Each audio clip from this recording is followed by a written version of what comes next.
12장 끝부분으로 가겠습니다.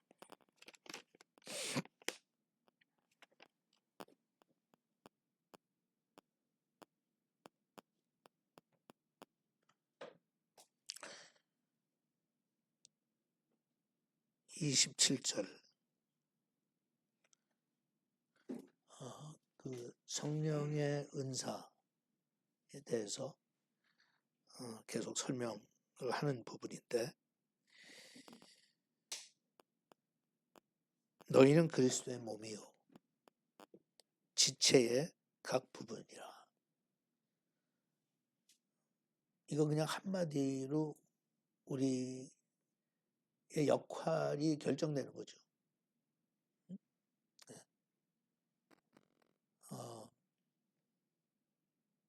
지금은 많은 변화가 있긴 있었지만 사실 중세기를 지나기 전까지만 하더라도 교회에서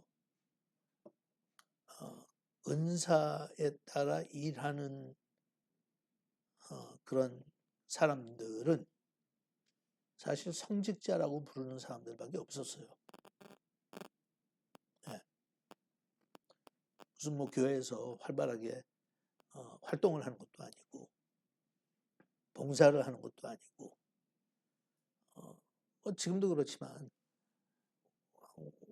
특별한 사람들 외에는 성당에 미사를 드리러 갔을 때 그냥 미사 드리고 끝나요. 네. 각자의 은사를 사용해서 일을 한다 하는 건 이 천주교에서는 아직도 그렇게 흔히 볼 수 있는 일이 아니에요.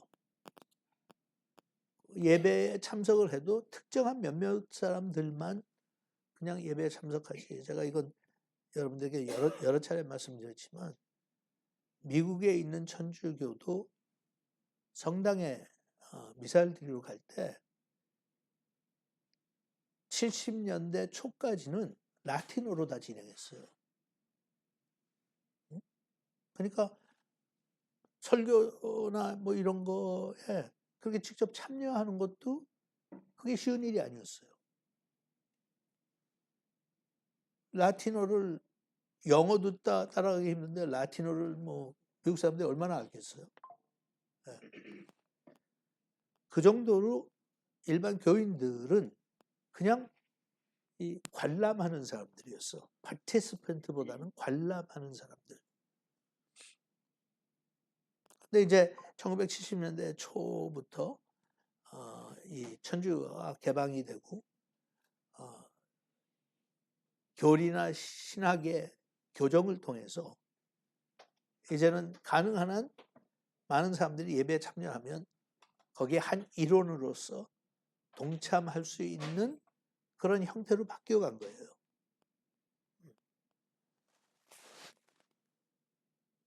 그래서 종교 개혁을 통해서 그걸 벗어나서 만인 제사장설이라고 하는 그 학설에 따라서 좀 깨달음이 온 거예요. 그게 아니구나.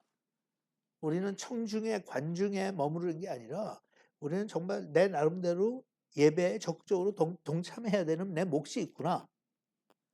사역에도 성직자들만 알아서 하는 걸로 알고 우리를 대표해서 대신해서 섬기는 줄로 알았는데 그게 아니라 우리도 할 몫이 있구나 해가지고 만인 제사장설이라고 하는 학설이 나온 거예요.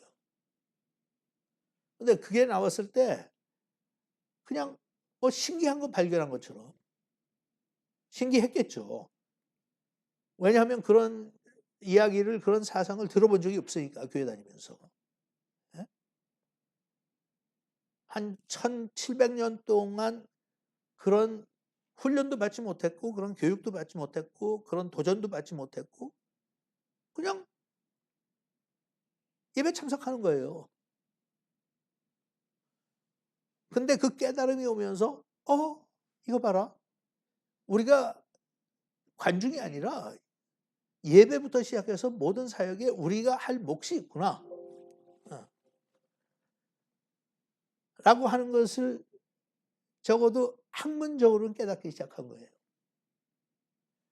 그래도 개혁이 되면서도 이 천주교의 영향을 받은 그 교단들이기 때문에 개혁을 했지 완전히 뭐 새로운 거를 시작한 게 아니거든요. 예. 그러니까 손을 좀 보긴 봤는데 실질적으로 그렇게 프랙티스하는 거는 오래 걸렸어요. 예? 성직자와 일반 교인들의 사이는 틈이 계속 남아 있었어. 그래갖고 그런 특정된 사람들이 하는 걸로 오해를 했던 교회에 다니는 사람들은 전도도 목사가 하는 거고 선교도 성직자들이 하는 거고 뭐 다 성직자들이 하는 거예요. 가끔가다 그냥 옆에서 보조하는 기능이나 하지 그게 자기가 해야 될 일이라고 느끼고 깨닫고 그것을 이해했던 사람들은 그렇게 많지 않았어요. 그러니까 최근에 그러니까 1990년대에 들어와서 새로운 만인 제사장설이라고 하는 게 여기서 멈추는 게 아니로구나. 더 확장해야 될 필요가 있구나. 그것은 여태까지 그런 안내나 교육이 부족했구나. 해가지고 좀 앞서가고 깨달은 분들을 통해서 제자 훈련을 시키고 뭐 이렇게 하면서 그 만인 제사장설을 더 주장하고 중요하게 가르치고 활동을 하게 했어요. 그러니까 그전에는 성직자들의 몫이라고 하는 목양 자체도 뭐 제자 훈련을 통해서 사역자 훈련을 통해서 훈련 받으면 그건 뭐 구역을 맡든지 뭐 스몰 그룹을 맡든지 거기 가서 가르치고 해라. 어?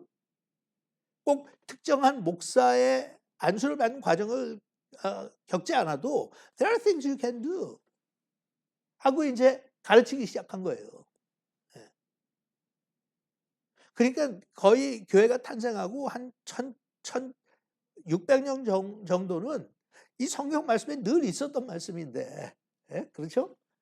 그러니까 이스라엘 역사도 성전에서 갑자기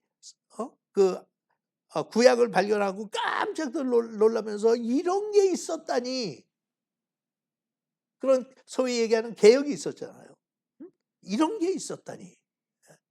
늘 있었어. 자기들이 관심이 없어서 멀리 했을 뿐이지 늘 있었어요. 근데 그걸 다시 깨달은 사람들은 와우 이런 게 있었다니. 그래가지고 새로운 움직임이 생기잖아요. 그러니까 우리가 너무 당연히 아는 것 같은 것도 성경에 늘 있었죠 이게. 응? 근래에 와가지고 이 성경에서 발견한 게 아니잖아요. 있었는데 거기에 대해서 가르치지도 않았고 관심도 없었고 일종의 성직자들이 집단적인 어떤 이해관계에서 오는 자기 몫을 차린 거예요. 어느 조직이나 마찬가지잖아. 위로 올라갈수록 너희들은 못해. 이건 내가 있어야 돼. 나만 해야 돼. 우리가 해야 돼. 이렇게 해갖고 자꾸 자기네들 영역을 만드는 거거든요. 그러면 자기네들의 권세나 자기네들의 그 힘이나 이런 것들을 독차지할 수 있잖아요. 그러니까 일반 대중도 그렇고 국민들도 그렇고 정치하는 사람들 왕, 뭐 성직자, 교인사에서도 다 자꾸 모르게 해야 돼. 예?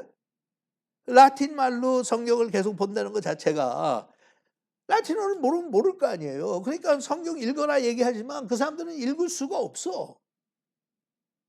성직자가 그걸 읽어주고 풀이를 해주기 전까지는 성경을 내 마음대로 읽지 못해요. 번역이 안 돼서. 그러니까 그게 어떤 집권 세력을 만드는 거였거든요. 마찬가지예요.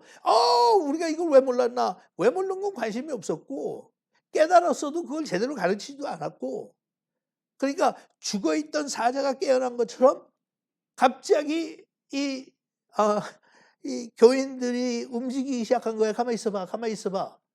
우리도 할 몫이 있네. 그래서 그러면 우리가 우리의 역할이 있으니까 그 감당해야지 해서 가만 생각하니까 아니야. 우리의 역할이 더 커. 목사가 혼자 아무리 해봤자 우리가 같이 단합해서 하는 게 훨씬 더 큰 일을 할 수 있고 많은 일을 할 수 있으니까 야 우리 모이자. 이렇게 해가지고 이제 교인들이 자기들의 자리를 위치를 다시 찾은 거예요.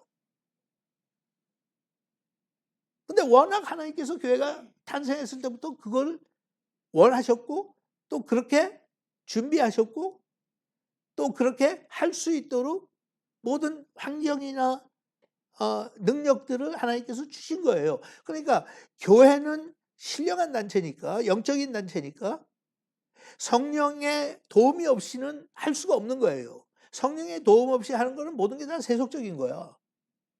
응? 그러면 성령께서 하셔야 되는데 성령께서 하실 수 있도록 하나님께서 움직이셔야지 그게 되는 거거든요. 그죠? 특히 성령의 역사나 성령의 이 은사라고 하는 건 성령 하나님의 고유한 영역이에요. 내가 무슨 외국어를 배울 수는 있지만 외국어를 배우지도 않았는데 내가 어떻게 외국어를 하느냐고. 그게 방언이라면. 나는 내일 코앞이 적잖아. 내일 무슨 일이 생겨. 오늘 저녁에 무슨 일, 예배 끝나고 무슨 일이 생길지도 모르는데 무슨 예언을 해요. 말도 안 되지. 성령의 역사가 아니면 말도 안 돼. 네가 뭐 추측은 할 수 있지만 네가 어떻게 예언을 해. 병 고치는 은사는 의사로서 훈련받고 교육받고 다 과정에서 자격이 있는 사람들이 병자를 치료하는 거지. 무슨 뭐 갑자기 난 I'm a healer 이러고 다니면서 한다고 그게 되느냐고. 그리고 우리가 다 알지만 이 뭐 병을 치료하는 그런 은사가 있어도 자기 멋대로 자기 생각대로 안 돼요 이게. 아무리 은사가 강하게 받은 사람도 사실은 내가 하고 싶다고 되는 게 아니야. 근데 아이러니하게 뭐 은사가 병 고치는 은사가 있다고 활동하는 사람들도 자기 애들이 아픈데 어떤 때는 힘을 쓰지 못해요. 기도를 안 하겠어요 부모인데? 응? 그리고 솔직히 말해서 그런 치유의 은사가 교회에서 자유스럽게 자기 맘대로 이루어질 수 있다고 그러면 우리는 인슈런스 들지 말아야 돼. 돈 괜히 낭비하는 거야. 예? 근데 인슈런스 안 들고 신앙 사는 사람 있어요? 그거 보면 저 정신 나갔다 그러죠. 난 신유의 은사를 믿으니까 난 인슈런스 같은 거 필요 없어. 우리가 볼 때 저건 상식 바뀌다. 왜냐하면 신유의 은사는 내가 고치고 싶다고 되는 게 아니라 성령께서 감동을 주시고, 그죠? 그러니까 예수님께서는 치유의 은사의 본체예요. 그냥 지나만 가시고 옷깃만 만져도 병이 나요. 그런데 예수님께서 특정한 사람들 만나면 소수 사람들을 고쳐주신 거지 뭐 모든 사람들 다 고쳐주신 게 아니거든요. 그럴 때마다 예수님께서 간접적으로 얘기하시는 게 하나님이 하시는 일을 나는 할 뿐이다. 그게 무슨 소리야? 내가 치유할 수 있는 능력이 있지만 그걸 내 마음대로 사용하는 게 아니다. 응? 그러니까 이 성령의 은사라고 하는 것은 spiritual activity고 그 spiritual activity는 우리 기독교인들은 성령 하나님의 액티비티 때문에 하나님하고 연결이 돼야 그게 되는 거지. 내가 예언의 은사 있다고 그래서 내가 뭐 내 자신의 앞날도 못 봐요. 근데 이걸 잘못 이해하면 또 그런 거 좋아하는 사람들은 그냥 뭐 예언의 은사 있다 하면 대가리 갖다 받고 나한테 해달라는데 그 사람들의 삶이 그러면 그렇게 똑바로 살아요? 우리가 옆에서 볼 때 참 본받을 만한 삶을 살아요? 아니 그렇게 예언의 은사가 있어 갖고 매일 하나님의 음성을 듣는다는데 그냥 정상적으로 봐도 저 사람이 약간 좀 왔다 갔다 하는 것 같다?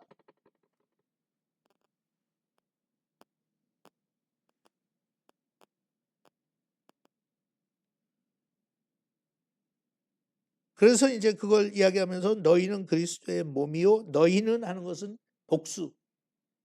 All of you. 너희 모두가 한 지체가 됐다. The body is one. One body. 그러면 여기서 우리가 감지할 수 있는 거는 한 몸이라고 하는 건 무슨 뜻이에요? 지시를 내리는 거는 머리가 하나밖에 없다는 거예요. 여러분 머리 둘이 있으면 어떻게 돼요? 그건 괴물이야. 근데 머리는 예수님이 머리세요. 교회 머리는. 사람이 아니야. 그런데 몸에는 많은 지체가 있다는 거예요. 그러니까 지체가 활동을 하려면 머리에서 지시를 받고 그렇게 하기 위해서는 서로 감독해야 돼요. 무슨 얘기인지 아시겠어요? 같이 하나가 돼서 움직여야지 따로따로 움직여갖고 안 된다고. 그러니까 모든 몸의 기능이나 기관들을 움직이는 건 머리예요. 그래서 어떨 때는 이 시그널을 잘못 주고받잖아. 예? 우리 안에 있는 기관들이 어떨 때는 혼동스러워 가지고 서로 오해를 한다고. 그래서 일어나는 게 각종 질병이 그런 게 굉장히 많잖아요. 어? 그러니까 우리는 그리스도의 몸이기 때문에 머리는 예수 그리스도시오. 나머지는 다 하나씩 기능을 가지고 있는 지체인데 그것이 온전하게 모여서 제대로 머리에 지시를 받고 감독을 받고 순종을 해야 제대로 기능이 나타나는 거예요. 안 그러면 역기능이 나타나기 시작하는 거예요. 그러니까 그걸 사도 바울이 강조하는 거예요, 계속. 근데 문제는 우리가 살아오면서 많이 겪은 것들 중에 하나가 은사가 많이 나타나는 교회일수록 더 갈라져. 어? 희한하죠. 그러니까 은사를 가지고 별로 갈등이 없는 교회는 뭐냐? 은사가 별로 안 나타나는 교회야. 어? 그러니까 이게 이율배반적이란 말이에요. 왜냐하면 받은 사람들이 자기 주장과 자기 생각과 이런 거에 의해서 움직이지 머리가 대신 예수님께서 지시를 받는 게 아니에요. 그냥 자기 멋대로 자기 하고 싶은 대로 하는 거야. 나 잘났다, 너 잘났다 이러고 그냥 하는 거예요. 그렇게 하면서 근데 내가 아무리 훌륭하고 좋은 은사를 받았더라도 몸 안에서 지체가 되어서 한 몸을 이루지 못하면 그다음부터는 그게 유익한 게 아니라 해로운 게 돼버린다니까.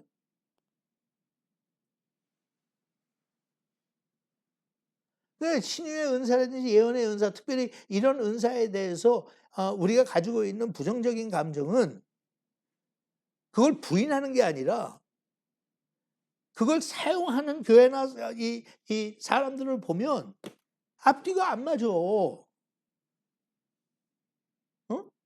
그러니까 이제 나중에 13장으로 들어가서 사도 바울이 강조하는 게 이런 거 다 있어도 필요 없다. 유익하지 않다. 별 볼 일 없다.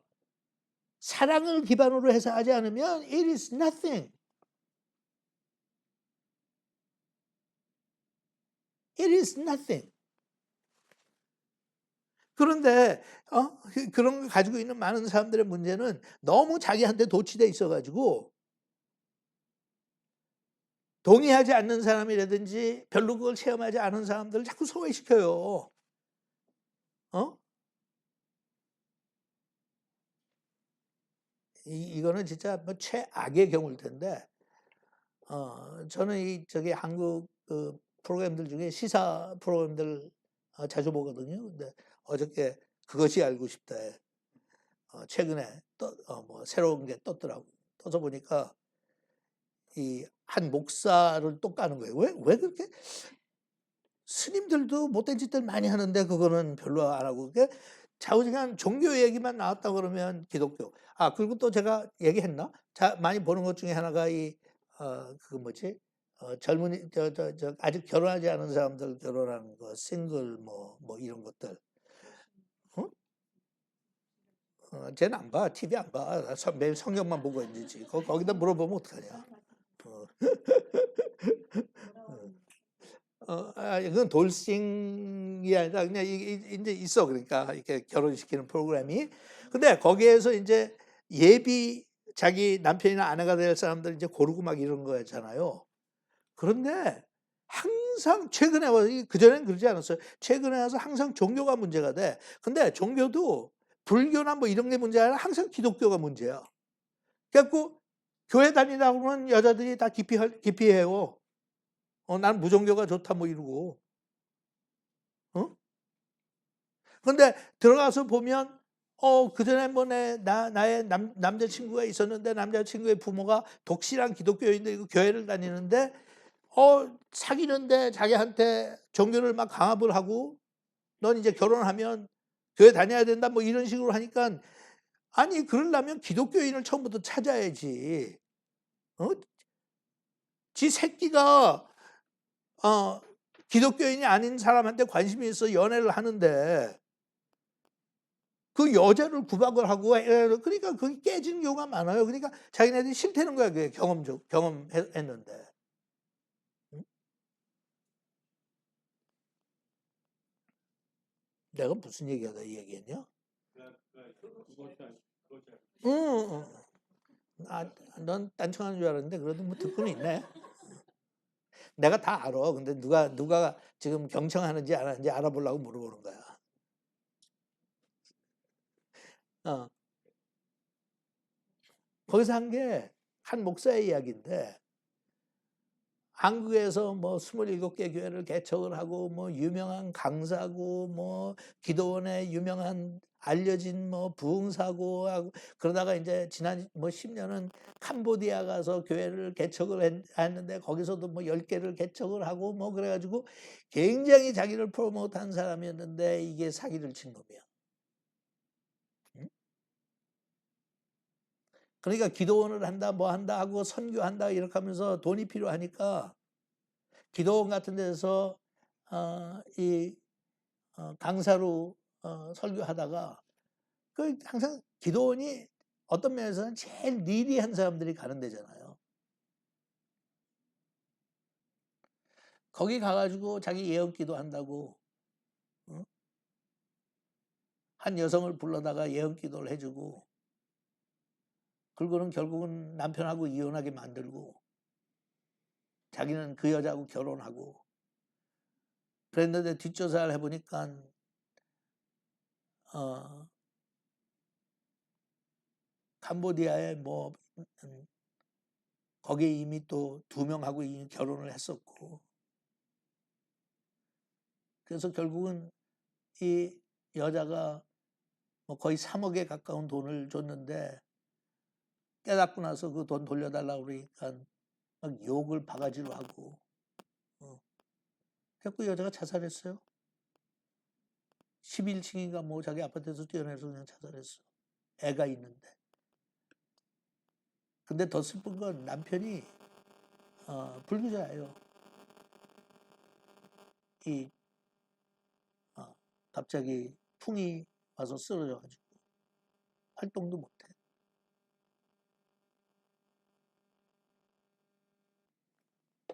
그러니까 이거는 제가 같은 목사로서 화가 나는 게 아니라 이게 어떻게 이런 인간이 있을 수 있지? 응? 근데 그를 추종하는 사람들은 그 사람이 그렇게 훌륭하대. 자기네는 믿을 수가 없대. 그 사람이 인격이 그런 사람이 아니래.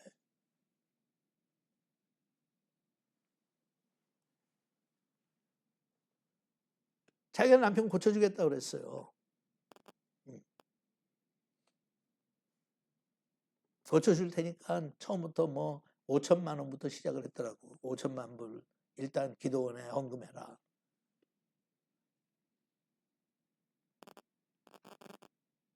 거기부터 시작해서 이제 3억 가까이 되는 돈을 다 삥땅 치고 돈이 더 이상 나오지 않으니까 헌신짝처럼 버리고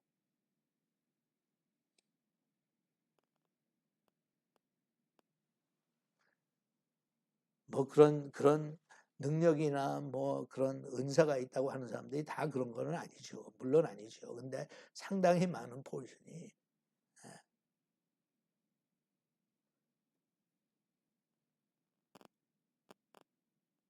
참 가만 놔둬도 우리 자체로도 부끄러운 게 굉장히 많은 게 요즘 교계의 실정인데 이런 일반 방송에서 이렇게까지 자꾸 하다못해 데이팅하는 프로그램에서도 기독교에 대해서는 완전히 평가절하해서 자기네들은 부교가 좋다고 그러고 노골적으로.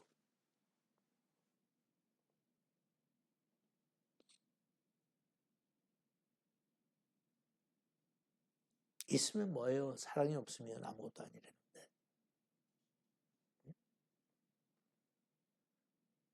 사랑이 있는데 혼자 있는 그 어려운 환경 속에 있는 한 여성을 그렇게 짓밟을 수가 있냐고.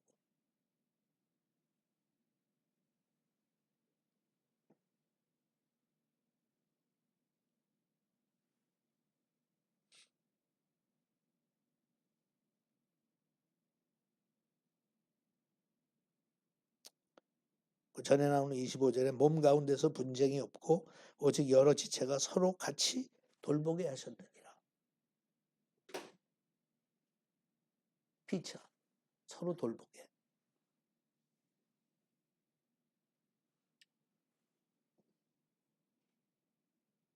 (28절) 하나님의 교회 중에 며칠 세우셨으니 이렇게 하고 이제 여러 가지 은사를 나열을 하는데 늘 말씀드리지만 이거는 총체적으로 정리해서 우리한테 말씀하신 것이 아니라 그냥 고린도 교회에서 흔히 일어나는 은사들을 중심으로 얘기를 하신 것 같아요.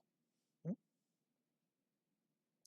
뭐 9가지 외에 은사가 더 이상 없는 건 아니죠. 제가 생각할 때는 수백 가지 얼마든지 될 수 있어요.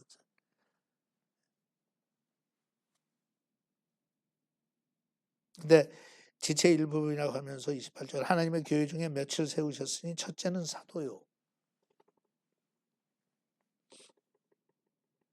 둘째는 선지자요. 셋째는 교사요.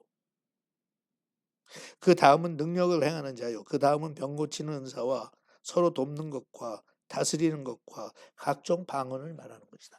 이게 얼핏 보기에는 이게 중요한 순서대로 이렇게 지금 나열했나? 왜냐하면 사도가 제일 먼저 나오니까 사도가 어쨌든 제일 높잖아요. 응? 그다음에 선지자 얘기하니까 그다음에 교사 나오니까 나머지는 그렇게 순서대로 나열한 거나 저는 그렇게는 생각하지 않아요. 근데 순서가 아주 없는 건 아니야. 처음에 나온 세 개는 역사적으로 실제로 하나님께서 그렇게 그런 제도 하에서 교회를 탄생시키셨기 때문에. 그러니까 첫째 사도예요. 사도가 없었으면 교회 탄생 못했어. 응? 응. 그러니까 예수님이 머리고 예수님이 반석이지만 그래도 기둥 역할을 했던 거는 사도들이에요. That's true. 근데 요새도 돌아다니면서 자기가 사도라고 하는 사람들이 있거든요. 그거는 어떤 특정한 그 성향에 있는 교단이나 또는 목사들이 이렇게 얘기해요. 그러니까 제일 크게 많은 게 사실은 하나는 흑인 교회들이에요. 예. 흑인 교회 가면 자기가 어파슬이라고 또 사람들이 이렇게 불러주고 하는 그런 목사들이 있어요. I'm an apostle. 예. 근데 엄격한 의미에서 놓고 볼 때 사도가 있을 수가 없죠. 지금 우리가 사는 세대에서는. 왜냐하면 처음에 사도가 생겨서 처음에 교회를 탄생시켰을 때는 하나님께서 직접적으로 사도를 통해서 하신 역사가 있고 그다음에 기준이 있었어요. 퀄리피케이션이. 예? 예. 그러니까 거기에 합당해야 사도가 될 수 있었던 거예요. 검증도 있었고. 그러니까 사도 바울은 거기에 잘 맞지 않으니까 지속적으로 그렇게 의심을 받고 공격을 당한 거예요. 네가 자칭 사도다. 그 메이저는 봤어. 이랬거든요. 그러니까 이 정의에 의하면 엄격한 의미의 정의에 의하면 지금은 사도가 있을 수 없어요. 사도는 초창기에 있다가 그분들이 다 사망하고 난 다음에 없어요. 근데 이제 이게 은사에 대해서 이해를 많은 사람들이 제대로 하지 못하는 것 중에 하나가 하지만 많은 성경학자는 저도 그 중에 하나고 사도는 없지만 사도의 정신을 받은 사역자들이 있어요. 그래서 그걸 영어로 아주 간편하게 설명하는데 apostolic ministry라고 그래. apostolic ministry. 그러니까 apostolic ministry라고 하는 거는 일반 지금 우리가 아는 거에서는 진짜 교회가 없는 데 들어가서 교회를 세우고 전도하는 그런 선교사들이 사실은 apostolic ministry예요. 응? 예수님을 직접 만난 적이 없는 것 외에는 1세기의 사도가 누구냐 그러면 예수님하고 같이 살았고, 근데 그건 더 이상 없으니까. 하지만 그렇게 하고 복음이 들어가지 않은 곳에 들어가서 복음을 전하고 교회를 세웠던 거예요. 사도 바울을 보면 그렇죠. 복음 없는 데서. 그러니까 사도 바울은 이미 교회가 세워진 다른 사람이 다져놓은 땅이 있으면 난 거기 가서는 교회 안 세운다. 그러니까 사도 바울은 항상 전혀 교회가 없는 데 들어가서 미전도 종족한테 들어가서 복음을 전하고, 그리고 거기가 교회를 세우고 그 교회들을 키우고 지도자들을 양성하고, 그래서 사도로서의 정신을 계승받은, 또 하나님께서 그렇게 은사를 주셔서 사용하는 분들이 있어요. 모든 선교사가 다 그러면 그런 사도적인 행위를 하는 게 아니에요. 아니에요. 아주 독특해요. 제가 내린 데피니션은 아주 독특해. 미전도 지역에 들어가 교회가 전혀 없어야 돼. 복음을 들어본 적이 없는 사람들한테 들어가서 복음을 전하고 교회를 세우고 그거를 관리하고 감독해야 돼. 근데 지금 현재 많은 선교사들은 이미 선교사가 존재하는 대로 가잖아요. 그러니까 그거는 선지자적인 역할을 사도적인 역할을 하는 거는 아니야. 그냥 목회자지. 복음 전하고. 예? 하지만 일반 목사들 중에서도 예를 들면 그런 게 있어요. 근데 일반 목사들이 그렇게 교회도 많이 개척하고 이렇게 하는 그런 사역을 하는 사람들이 있고, 특별히 거기에 은사가 강한 사람들이 있는데, 그 사람들을 사도적인 목회라고 보기 뭐한 게, 이거는 다 미국에서 뭐 흑인교회에서 I'm an apostle, 또 이 은사 중심적인 교회에서는 I'm an apostle 그러는데, apostle이라고 얘기하는 게 다 교회 있는데 들어가가지고 개척한 거잖아. 이미 수백 년 전부터 교회가 있었던 곳에 들어가서 하는데요. 그게 어떻게 apostolic해? 아니지. 예.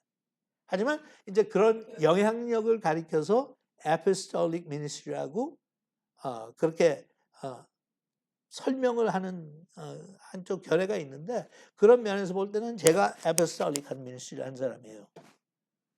저를 통해서 선교지나 또 다른데 많은 사역자들을 키웠고 내보냈고 그들이 교회를 개척을 하고 이렇게 하면서 했으니까. 근데 그렇다고 해서 저는 내가 apostolic ministry를 한다 이렇게는 주장 안 해요. 그냥 나는 광범위하게 영향력을 사용한 거지. 그러니까 이 사도라고 하는 개념은 없어져야 돼. Nobody is an apostle anymore. 그 다음에 두 번째 나오는 게 선지자잖아요. 선지자. 그러니까 어느 특정한 교단이나 이런 데 가면 또 프로핏들이 있어요. 응?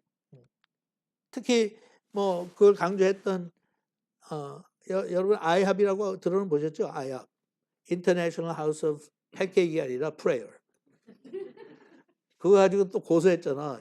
아이합이 우리 이름 훔쳐갔다고. 아이합이라고 어쨌든 불렀어요. 근데 아이합 그러면 제일 먼저 떠오르는 거는 International House of Pancakes인데 International House of Prayer라고 이 중보기도 사역을 중점적으로 하는, 그리고 한국 사람들한테도 인기가 많아서 그것도 좋은 건지 아닌 건지 모르겠어요. 한국 사람이 이렇게 혹하는 게 많어. 혹하는 게 많았고 뭐가 있다 그러면 거기 들어가가지고 뭐 그냥 처박혀서 사는데, 저는 한 번쯤 경험 삼아 가보는 건 좋다. 배울 게 있다. 하지만 그거 자체의 움직임은 How can you call yourself a prophet? 근데 자기들은 프로핏이 다 있어요. 프로핏 아무개, 프로핏 아무개. 근데 나중에 가서 보면 다 윤리적으로, 도의적으로, 영적으로 문제가 있는 사람들이야. 그러니까 아이합이 여러분 그렇게 유명하고 그렇게 전 세계적으로 알려졌는데 지금 완전히 망한 거 아시죠? 몰라? 몰라? 영화에도 몰라? 네. 응. 알아? 몰라? 영어로는 네 그러면 안 되는 거야. 아니요.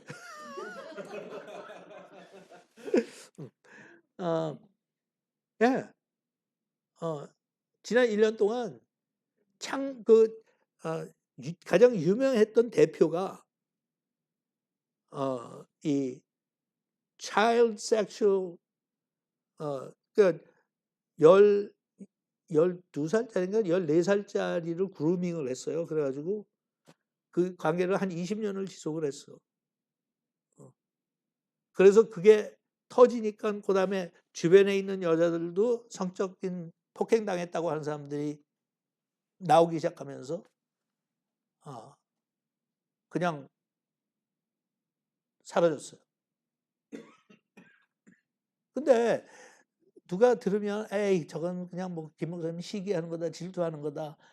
다른 사람이 잘 되는 꼴을 못 봐서 저런 거지 하고 오해를 받을 가능성이 많으니까 제가 일부러 막 돌아다니면서 떠들지는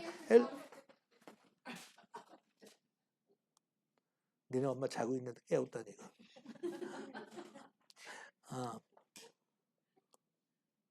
저는 그게 그러잖아요. 위험성이 굉장히 많은데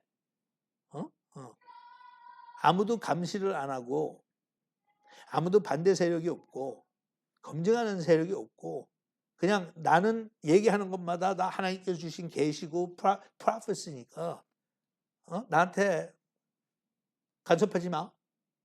이런 분위기니까 저는 처음부터 그런 분위기에서는 잘 될 수가 없다. 잘 될 수가 없다는 거는 거기에서 문제 없는 사역이 지속적으로 유지될 수 없다. 힘들다. 구조 자체가 이건 문제가 터지게 돼 있다. 그러니 그렇게 국제적으로 세계적으로 유명했던 게 어떻게 하루아침에 문을 닫느냐고요. 또 거기에서 그 인터내셔널 하우스 오브 프레이어라고 하는 그 단체에서 직접 또 캔서스시티에 있는데 캔서스시티에서 개척한 교회가 있었어요. 한 5천 명 정도 교인이 있어서 그것도 문 닫았어. 그래서 저는 그럴 필요가 없었는데 그렇게까지 문제를 일으키고 사라질 필요는 없었는데 이놈의 프로핏이라는 걸 만들어 가지고 추종자들은 거의 하나님하고 비슷한 위치에 올려놓고 저분이 얘기하는 건 나 프로핏이 하나님이 주시는 예언이야. 그러니까 예언 이루어진다. 그리고 몇 개 그냥 이루어진 걸 자꾸 대표적으로 그것만 프로모트를 하면 뭐 이루어진 것 같죠. 근데 안 이루어진 게 훨씬 더 많거든. 헛소리한 게. 근데 그런 건 무시해버린다고 자기네들이. 그러면 뭐 이거를 들을 필요도 없지만 우리 공동체에 있었던 김계희 권사 같은 경우는 홀랑 넘어가가지고 그걸로 이사까지 가가지고 거기에 있었잖아. 나한테 얘기도 안 하고 왔어요. 왜냐하면 내가 반대하는 거 아니까. 그러더니 어떻게 된 거야 그러면? What's that all about? 근데 그거는 우리가 아는 우리 코어에 소속돼 있었던 한 명이 그랬다는 거지. 사실 한국 교회에 거기 가지고 무슨 뭐 거기는 또 이 자원 선교사들이기 때문에 자기 돈 갖고 와서 먹고 살면서 거기서 이제 중보기도 사역을 하는 거예요. 그러니까 그쪽에서는 모금도 해줄 필요 없고 돈을 대줄 필요도 없고 자기들이 와서 나는 뭐 아이합의 사역자다 선교사다 이러고 거기는 그냥 웬만하면 다 붙여주니까. 그렇게 해가지고 한국 사람들이 거기에 굉장히 많이 갔었고 거기서 사역자로 일을 했었고 그리고 지네들도 뭐 예언의 은사 있다고 그래서 떠벌리고 다니고. 그러니까 제가 이게 얘기하는 거는 예언의 은사가 있으면 그러면 분별하는 은사도 있어야지. 이 못난 사람들아. 예언의 은사만 존재해가지고 그게 말이 되냐. 성경에 보면 영적 분별하는 것도 하나님이 주신 은사인데 영적 분별하는 사람이 활동을 그 교회에서 하냐 아니면 얘기만 하면 위에서 내리 까기 때문에 그냥 다 쫓겨나기만 하냐. 여태까지 다 쫓겨난 거예요. 그렇게. 그러니까 아무리 강한 그 성령의 은사가 있어도 한 몸 안에서 서로 검증을 받고 서로 조심시키고 이거는 좀 지나친 것 같다 이런 얘기를 할 수 있는 하나의 몸이 움직여야지 지체들만 불쑥불쑥 일어나가지고 저 사람 신령하다 저 사람 이거 뭐 한다 그래가지고 그거 쫓아가다 보면 그 사람은 인간이기 때문에 천사가 타락한 거하고 똑같아요. 교만해져가지고 자기 권력 유지하느라고 굉장히 세속적인 방법을 통해서 말 못하게 입 막고 뭐 하고 여태까지 그게 없었던 게 아니잖아요. 20년 만에 그전에는 얘기를 했는데 찾아서 상담도 받고 그 교회나 조직에서 그 얘기를 듣고 귀담아 듣지는 않았어요. 그러니까 얘기해봤자 자기가 공격당하는 거야. 저 돌아다니면서 이상한 소리 한다. 우리 대표를 공격한다. 제 귀신 들렸다. 이런 식으로 디파인 해버리니까 자기는 가면 대표는 뭐 해도 다른 부목사나 장로들이나 이 사람들이 자기 말을 귀담아 듣고 조사를 해줄 줄 알았는데 그게 아니라 그냥 자기한테 직접 공격이 오니까 거기서 그냥 함구해버린 거예요. 그러다가 이제 성인이 됐잖아. 그게 12살인가 14살부터 시작된 거니까. 성인이 돼서 보니까 자기가 너무 이건 피해를 많이 입고 억울한 거야. 그래갖고 이제는 교회에서 처리 안 하니까 그냥 밖에 나가서 언론에 그냥 던져버렸어요.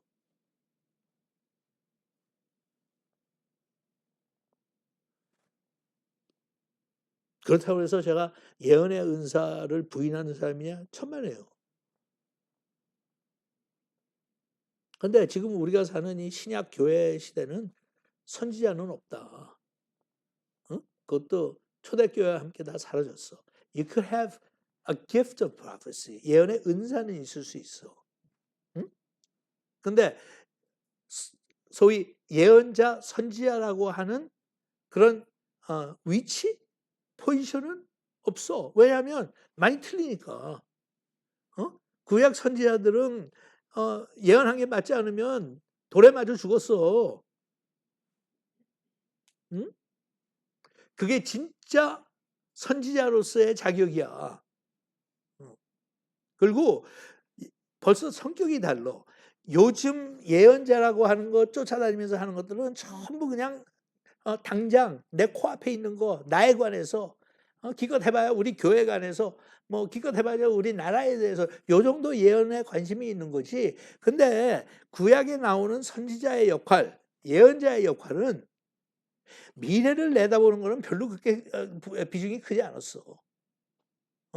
선지자들이 다 미래 내다보고 얘기한 선지자들이 아니야. 많은 선지자 중에 소수가 그렇게 했고 나머지는 하나님 앞에서 잘못된 거, 하나님의 길에서 벗어난 거, 공의와 정의와 사랑과 이런 이제는 영어도 생각 안 나고 한국말도 생각 안 나고 긍휼함 이런 게 부재했을 때 하나님께서 따끔하게 얘기하시는 거거든요. 너희들 이게 뭐냐 도대체. 너희가 내 백성이라는데 어떻게 나를 이렇게 무시하고. 근데 요즘 예언자들은 그런 소리 안 해요. 그런 소리 하면 누가 뭐 관심도 없지. 거기까지 따라가서 뭐 그런 얘기 듣겠어. 교회에서 목사가 설교하는 거 들어도 되는데. 그러니까 최근에 와서 20세기, 21세기에 들어와서 아주 부정적인 그 흐름 중에 하나가 굉장히 개인주의로 나가요. So 예언자 찾아갈 때도 tell me about my future. 그러니까 그건 완전히 한국에서 전 보는 수준이야. Tell me about my future. 근데 이게 얼마나 많은 사람이 그런지 소수가 그러겠지만 웃기는 게 자기 권사가 자기 남편이 장로로 추천받으면 점쟁이한테 가서 물어본다니까요. 이번에 될 거냐 안 될 거냐? 어떻게 하면 되겠냐? 이게 농담이 아니라 이게 제 웃지 못할 사실이야. 선지자 없어. 그럼 그 다음에 뭐예요? 그 다음에 교사야. 근데 여기서는 교사로 나왔지만 에베소 4장에 다른 곳에서 사도 바울이 은사에 대해서 얘기할 때 거기는 붙여서 썼어요. 원어를 보면. 그래서 영어로는 번역을 이렇게 pastor, teacher. pastor하고 dash하고 teacher. 한 사람이 양쪽을 다 몫을 한다는 거예요. 예. 그게 이제 여기 와서는 교회가 탄생하면서 사도 바울을 비롯해서 사도들이 세운 질서고 조직이기 때문에 그거는 지금까지 교회가 있는 한 이거는 하나님께서 인정하시는 거죠. pastor teacher. pastor teacher. 그러니까 이게 한문이나 한국어로 번역을 아주 잘한 거예요. 목사. 목양도 하고 가르치기도 하고. 근데 이것도 참 밸런스 맞추기가 힘들어요. 왜냐하면 목사들마다 다 자기 개성이나 성향이 다르기 때문에 어떤 사람은 가르치는 건 잘하는데 목양은 약한 사람들이 있고 어떤 사람들은 목양은 잘하는데 가르치는 거에 대해서는 약한 사람들이 있고 그래요. 거기에 이제 성격이 들어가서 자기는 천성적으로 태어날 때부터 이렇게 사람들을 보다듬고 따둑거려 주는 게 자기 체질이면 그거는 잘해. 근데 교회가 잘못 나갈 때도 해야 될 말을 못 하는 거야. You can't teach the right things. 그러니까 가르치는 거나 이런 거에서는 그냥 두리뭉술하게 그냥 지나가요. 반면에 반대도 있죠. 지적은 진짜 잘해. 뭐가 잘못됐다 그러면 그냥 지적을. 근데 그렇게 살지 못하는 사람을 품어줄 수 있는 사랑은 또 없어.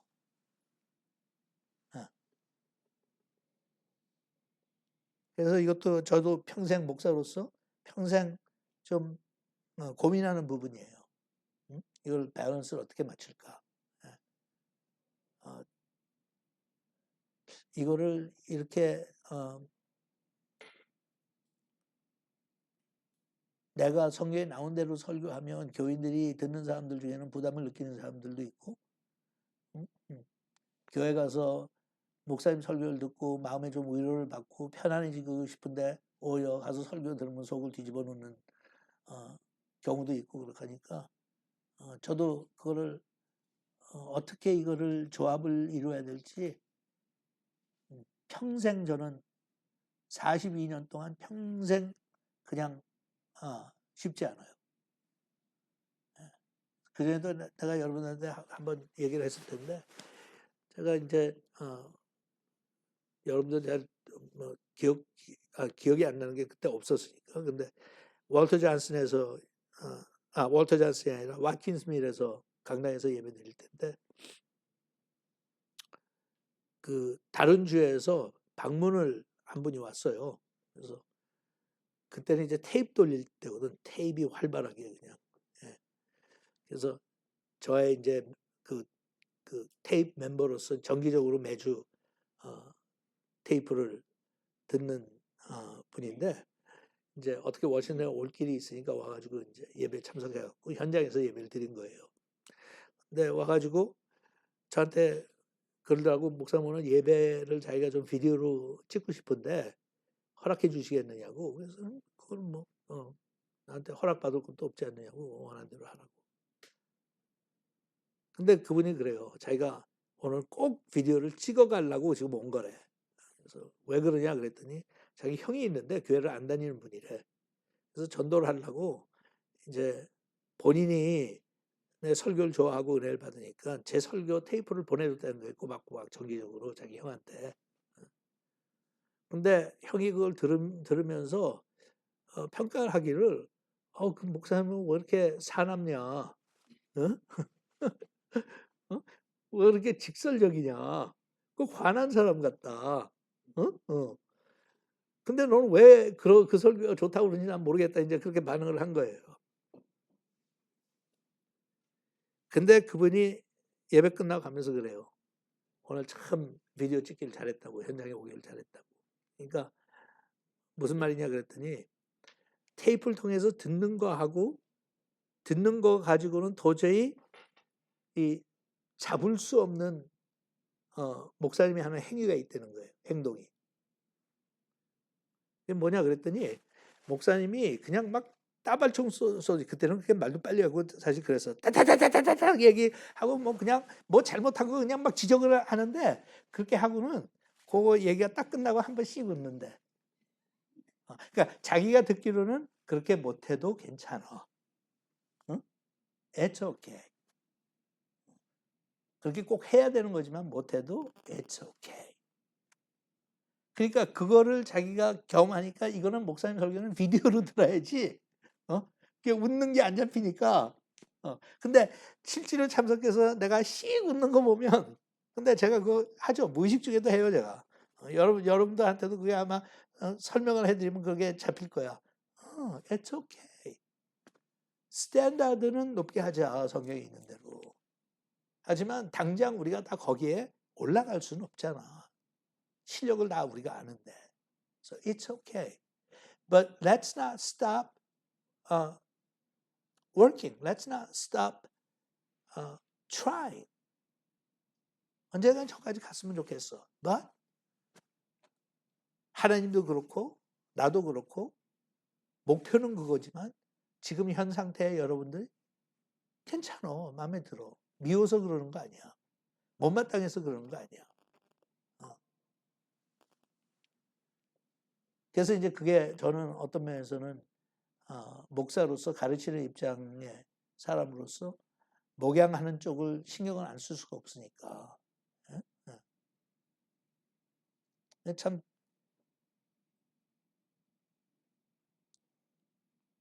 갈라서 목양의 은사가 있는 사람은 목양만 하라고 그러고 가르치는 은사가 있는 사람은 가르치는 것만은 시키면 딱 좋을 것 같은데 그걸 목사라고 하는 한 사람이 양쪽을 다 겸임하도록 그렇게 하나님께서 만드셨기 때문에 그래서 좀 힘든 것들도 없지 않아 있는 것 같아요.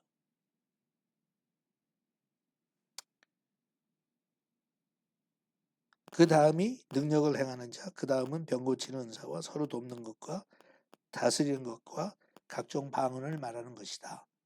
다 사도이겠느냐? 다 선지자이겠느냐? 다 교사이겠느냐? 다 능력을 행하는 자이겠느냐? 다 병 고치는 은사를 가진 자이겠느냐? 다 방언을 말하는 자이겠느냐? 다 통역하는 자이겠느냐?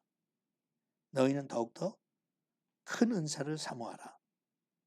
내가 또한 가장 좋은 길을 너희에게 보이리라.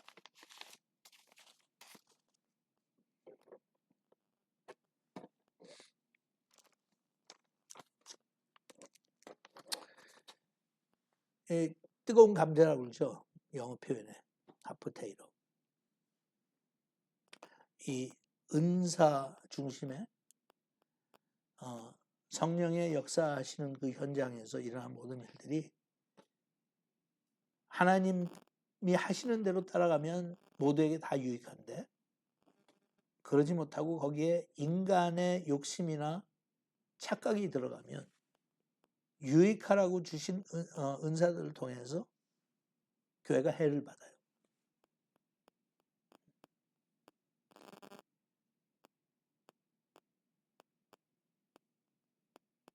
그런데 은사는 하나님께서 교회를 세우기 위해서 주신 거예요. 은사는 필요해요. 절대적으로 필요해요. 교회에서 성령의 은사가 없이 활동을 하면 완전히 인본주의 세속적인 결과밖에 열매가 나오질 않아요.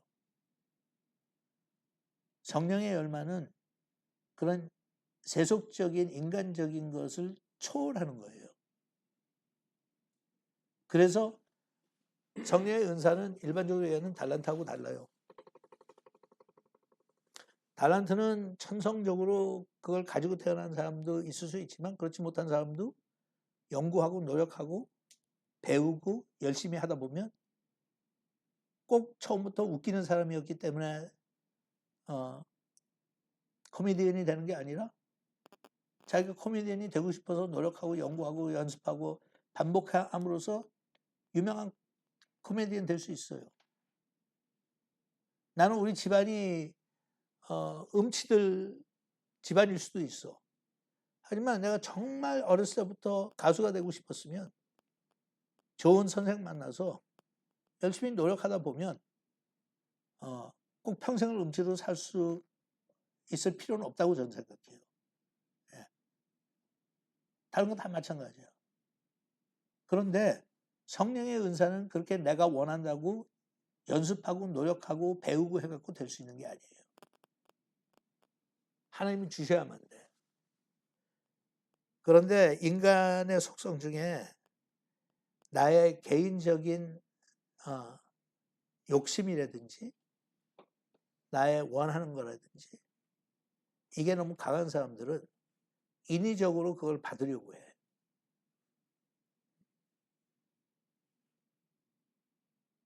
지난번에 말씀드렸지만 그 중에 대표적인 게 20세기 들어와서 재발견을 했던 성령의 은사 중에 하나가 방언이에요.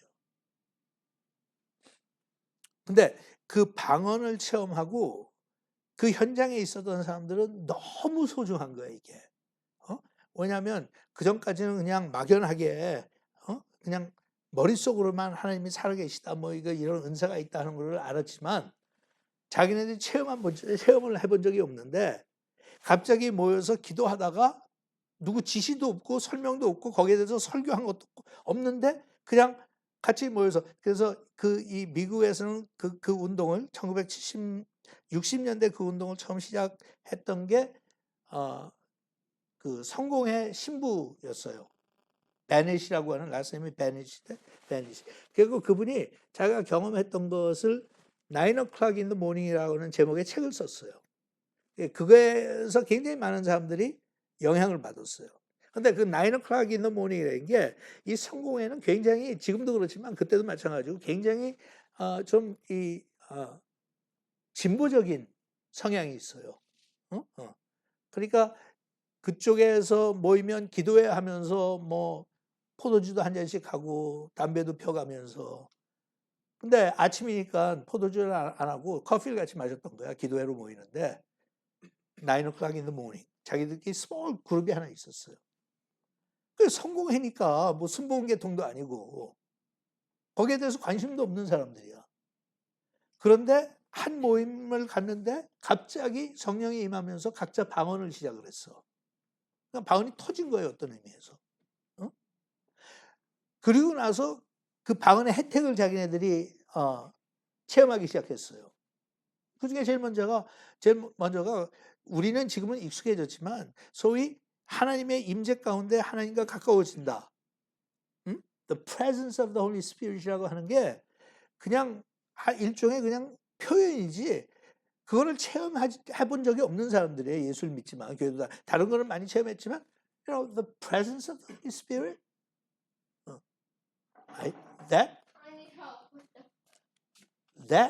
we don't know 했던 사람이거든. 근데 성령이 갑자기 임하시면서 방언 자체가 아니라 방언을 하나님께서 주시기 위해서 성령의 임재가 강했을 거 아니야.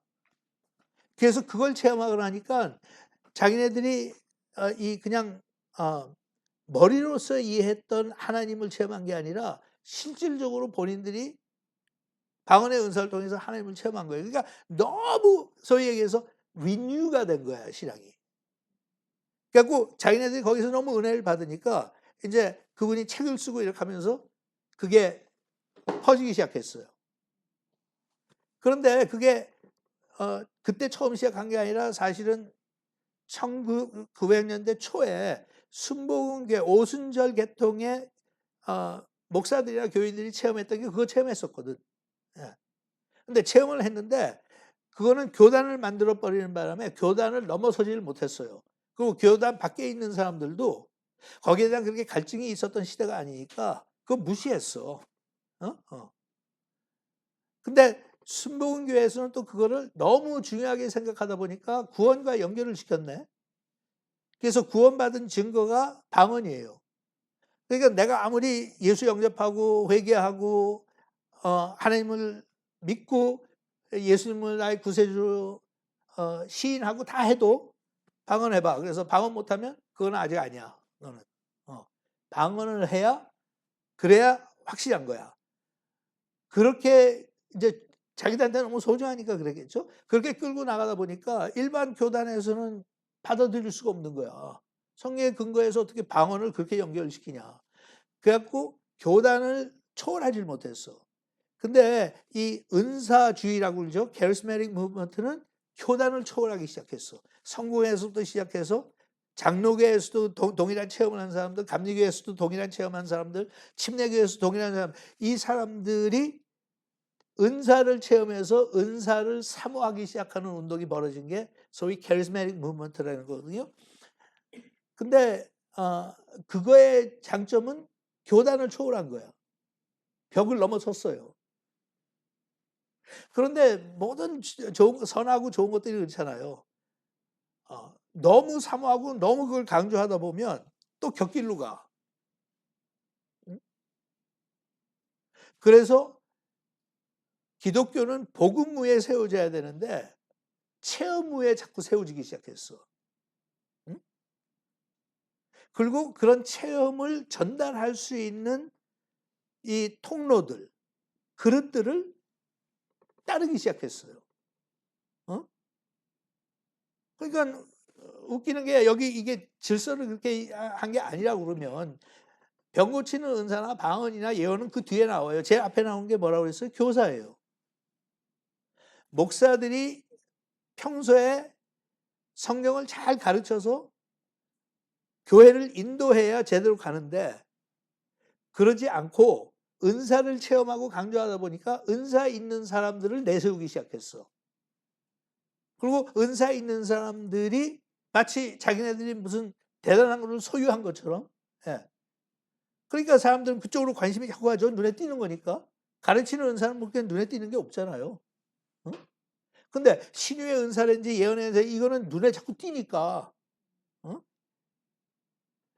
애들이 먹고 싶은 거 눈에 띄면 먹는 것처럼 그냥 그게 좋으니까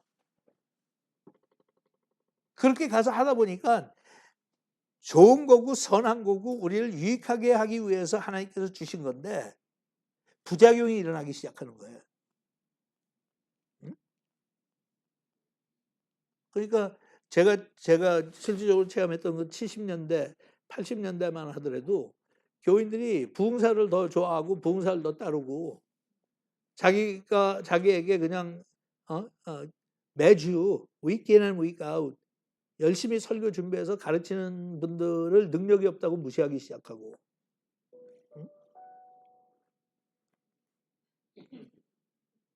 죽을래? 이번 주에 중국 간다고 지금 나는 상관없어. 근데 쫓아갈 수 있다.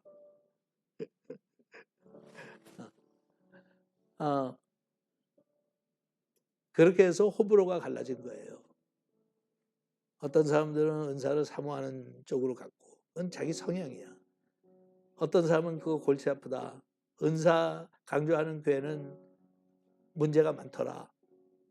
그런 임상적인 결론을 내려서 은사를 오히려 더 멀리하는 사람들이 생기고.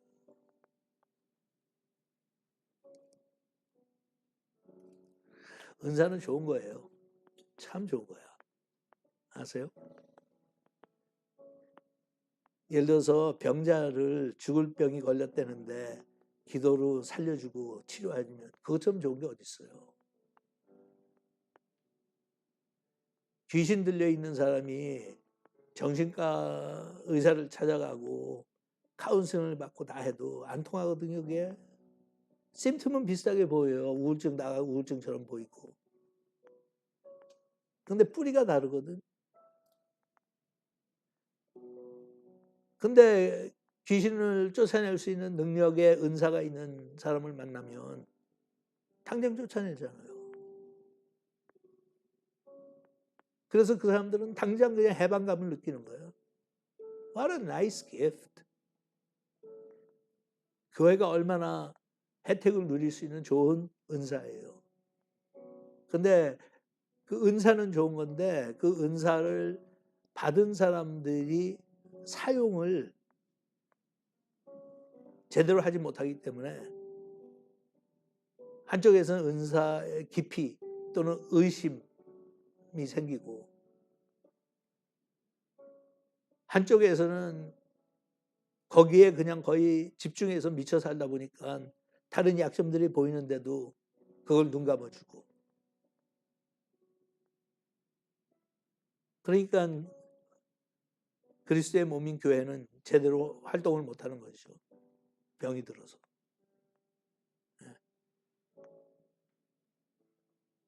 그러니까 지난주에도 그랬지만 항상 은사에 대해서 가르치면 제일 중요한 포인트는 여러분의 은사는 뭐예요?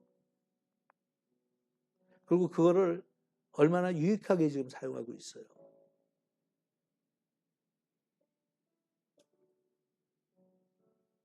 이거는 교회뿐만 아니라 자기 가족한테 벗어나서 자기 친척들한테 또 벗어나서 자기 직장에서 한계를 초월해서 역사하거든요.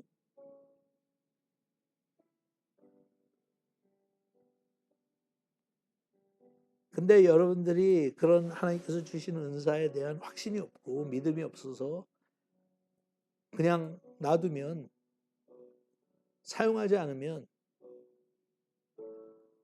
아무런 효과가 없어요. 나중에 13장 가서 사도 바울이 우리에게 지적하지만 몇 개국어에 방언을 하고 천사의 말을 하여도 사랑이 없으면 아무것도 아니다.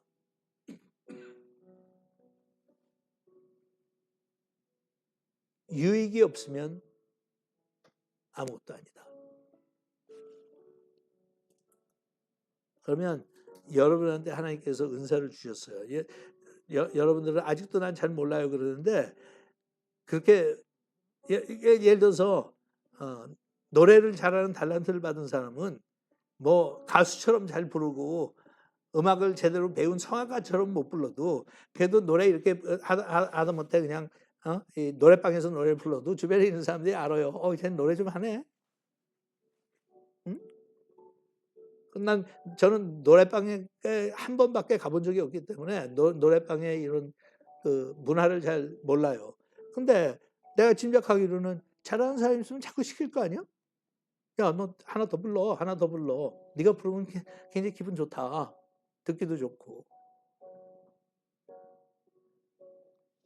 그거를 왜 교회에서 꼭 성가대만 해야 된다고 생각을 해? 찬양팀에서 내가 리더를 해야만 된다고 생각해? 그러니까 교회에서만 묶어두면 나는 찬양팀에서도 못 들어가고 내 실력은 인정도 못 받고 성가대에서도 나는 못 들어가고 그러기 시작하면 그러니까 난 할 게 없네?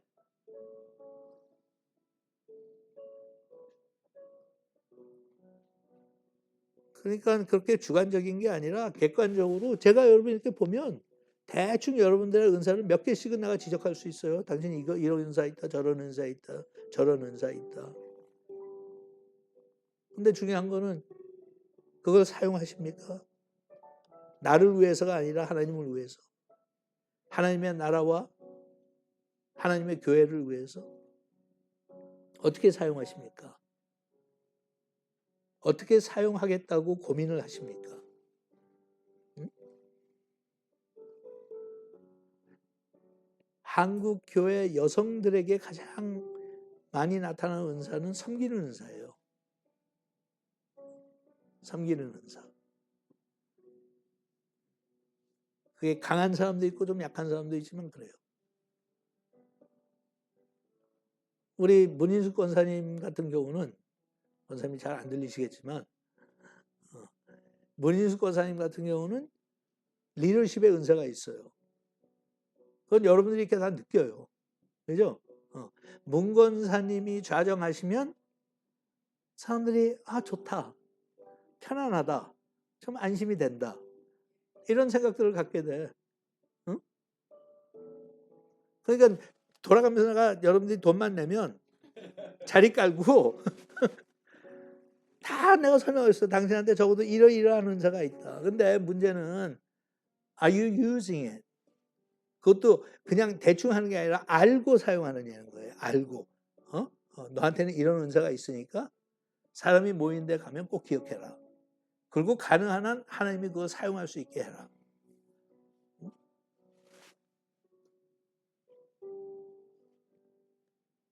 그러면 주변에 있는 모든 사람들이 덕을 본다.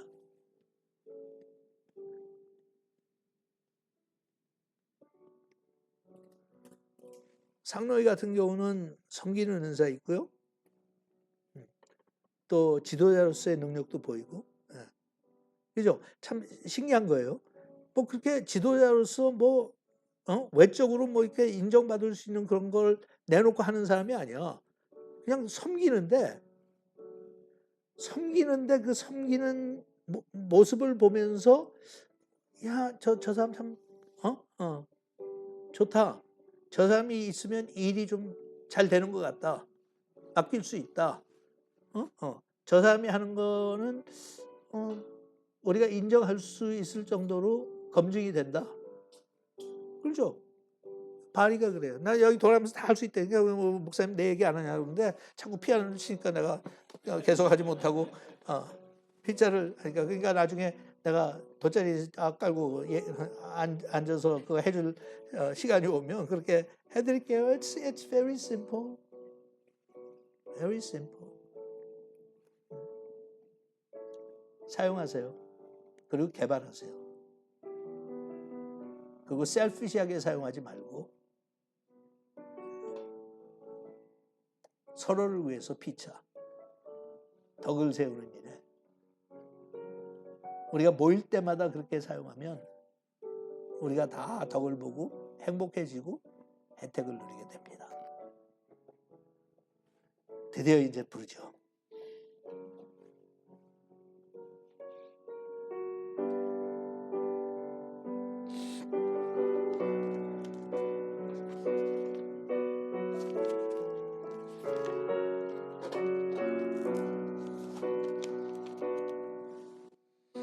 가는 길에 주의 평강이 있으리 평강의 왕 함께 가시니 걸음 주 인도하시리 주의 강한 손 널리 시리 가는 길 너의 축복이 있으리 영광의 주 함께 가시니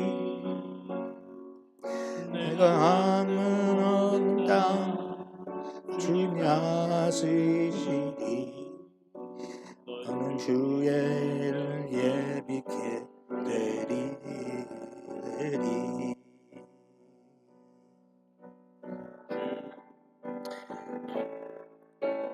주님 나라 위하여 돌아나는 나의 형제여 주께서 가라시니 너는 가라 주의 이름으로 거친 광야 위에 꽃은 피어나고 강문다의 안에서 주님의 영광 보리라 하고 담대하라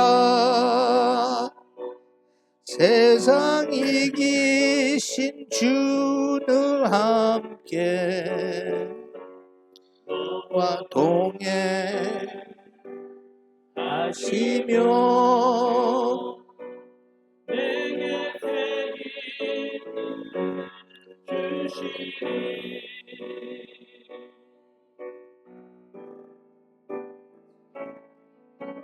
주님 나라 위하여 떠나는 나의 형제여 주께서 가라시니 너는 가라 주의 이름으로 거칠은 광야 위에 꽃이 피어나고 세상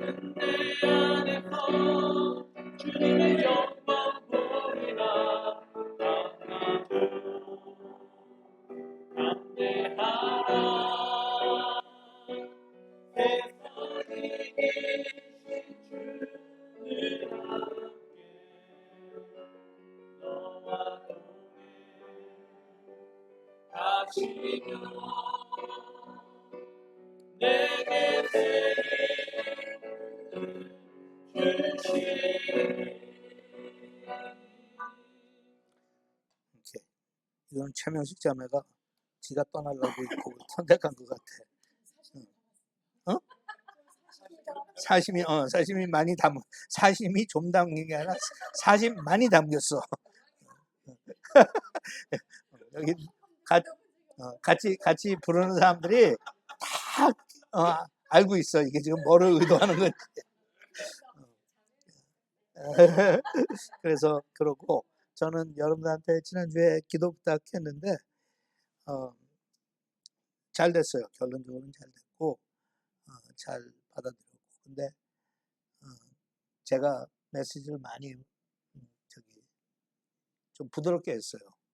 그러니까 그것도 뭐 제가 의도했던 대로 강의를 하고 설교를 하는데 의도했던 대로 가지 못하게 자꾸 그냥 개인적으로 저의 개인적인 간증이나 많이 하면서 이렇게 해서 그쪽에서 듣는 사람들은 부담 없이 잘 들은 것 같고 굉장히 좋아들 하더라고요. 그래서 여러분들 기도해 주신 덕분이라고 생각합니다. 저도 고집이 세기 때문에 한번 준비한 방향으로 나가면 하나님이 막으셔도 할 판인데 부드럽게 잘 막아주시더라고요. Anyway, 그래서 그랬고 2주 전에 제가 여러분한테 우리 점심 식사하는 비용에 대해서 같이 나눴잖아요. 그래서 뭐 타이트하다 보니까 이번에도 뭐 최성교사 가는데 조금 교회 차원에서도 좀 넉넉히 보태주고 싶은데 형편이 안 되더라고요. 워낙 빠듯하니까. 그래서 우리가 먹는데 1년에 점심 먹는데 10,000불 이상 들어가거든요. 그래서 그거를 조금 각자가 부담해도 괜찮겠다. 그래서 말씀드렸잖아요. 그렇게 하자고. 그래서 여러분들이 준비가 되시는 대로 이번 달 안에 해주시면 좋고 6개월분, 1년분으로 그냥 목돈으로 냈으면 좋겠어요. 그걸 매주 뭐 걷는 것도 뭐 하고 그래서 그냥 1년으로 내시면 200불, 반년으로 하시면 1년에 2번 100불씩. 뭐 완전히 커버는 못하지만 대부분 커버가 될 것 같아요. 그래서 우리가 여러분 조금만 그렇게 자기 몫을 감당해 주시면 그 비용으로 우리가 좀 약간 더 여유 있게 사역을 진행할 수 있을 것 같아서 그렇게 협조해 주시고 그렇게 해 주셨으면 고맙겠습니다. 같이 기도하죠. 너의 가는 길에 주의 평강이 있으리 평강의 왕 함께 가시니 날이 갈수록 점점 더 갈기갈기 찢기는 것 같은 이 세상을 바라보면서 안타까운 마음도 있고 답답한 마음도 있지만 저희만이라도 평강의 사도들처럼 적어도 우리가 가는 곳에 우리와 함께하는 사람들에게 평강을 줄 수 있는 그런 하나님의 그릇들이 될 수 있도록 또 통로가 될 수 있도록 도와주시옵소서. 예수님의 이름으로 기도합니다.